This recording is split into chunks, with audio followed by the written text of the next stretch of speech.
আমরা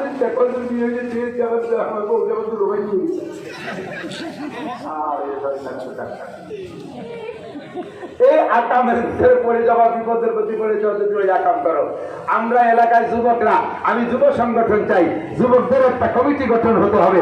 আমাদের এই এলাকায় বিয়ে, মুসলমানি, বৌভাত, কোন মুসলিম অনুষ্ঠানে আমরা বক্স, ডেক্স, মাইক বাজাবো না।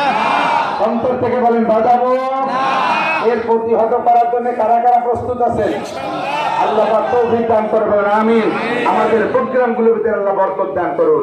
এরপরে অসুরিবাতির কুমুর 14 নম্বরে কিয়ামতের আলামতের 14 নম্বর হলো মদ, গাঁজা, ইয়াবা, ফেন্সিডিল অ্যাভেলেবেল হয়ে যাবে। আগে পলায় পলায় পাট বাগানের মধ্যে কিনা বেচা হতো, এখন সাধারণ দোকানেও চলে আসছে, বাড়ি বাড়ি কিনা বেচা হয়। এ চলছে কি চলছে না কথা বলেন? মদ, গাঁজা, ইয়াবা, ফেন্সিডিল, হুজুর বলেন এই মাদক চলবে খুব বেশি। 15 নম্বর হলো ওয়ালা আনা আখিরু হাযিল উম্মতি আউওয়ালাহা।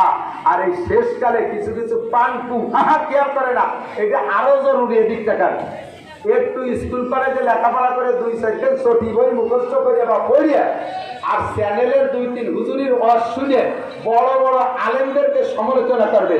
আবু হানিফা কিছু জানতো না, বরঞ্চ আবু হানিফা মুশরিক ছিল।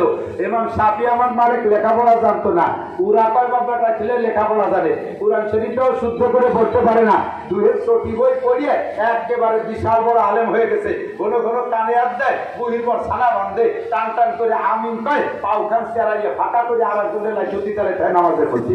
দেখছেন না এগুলো? দেখছেন না? এরা বড় বড় আলেমদেরকে সমালোচনা করে। সরমুনের পিসাবের নামাজ হয় না, সদর সাথে নামাজ দিয়ে মারা গেছে, আর আমার সব হিসাবেরও নামাজ হইলে নামাজ খালি ওকে কয় বেটার হয়, লেখাপড়া উড়াই জানে।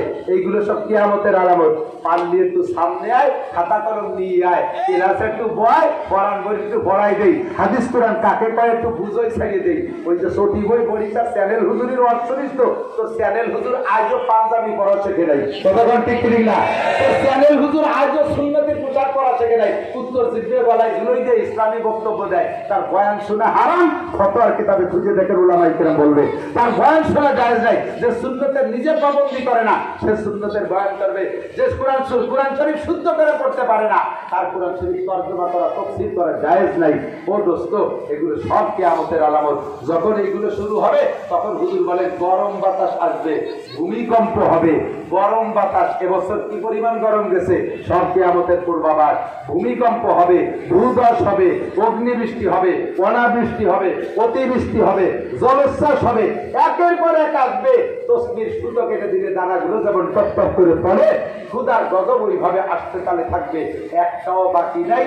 আমরা অন্যায়গুলো নিয়মিত করতেছি, আর খুদার গজবের ধারাবাহিকভাবে আসতেছে। কথা বলুন ঠিক ঠিক না? দুনিয়াকে আরো লম্বা হায়াতে বেঁচে বাঁচায় রাখতে চান, তাহলে আল্লাহর কাছে দোয়া করি, আল্লাহ তাআলা যেন আমাদেরকে এই সকল অন্যায় থেকে ফিরে থাকা তৌফিক দান করে। সবাই বলে আমিন।